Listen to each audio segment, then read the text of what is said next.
In this episode of They Just Don't Get How It Works, we have a group of people from Guatemala making demands of the Carney government to shut down a mining consortium based in Vancouver who owns a mine in Guatemala and is taking out silver.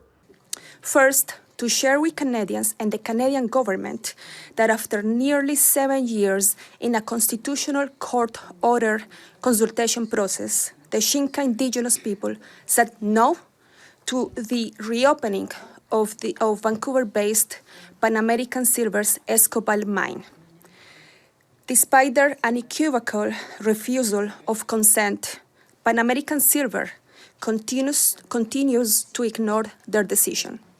Second, they are here in Ottawa to call on the Canadian government to take a strong stance affirming Xinca self-determination and supporting their demand for the permanent closure of the Canadian mine.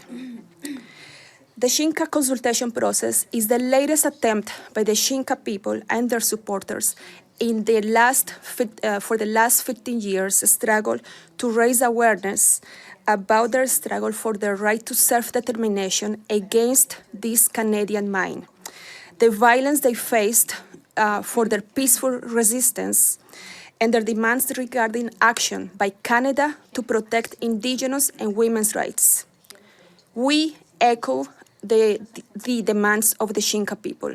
Economic and political interests must not trump the fundamental and indigenous rights of the Xinca people. It is terribly naive of this person to believe that even if the federal government was able to shut down that business in Vancouver, this would somehow lead to the closure of the mine in Guatemala. It doesn't seem to occur to her that they would simply take the head office out of Vancouver and move it to any of 100 other places.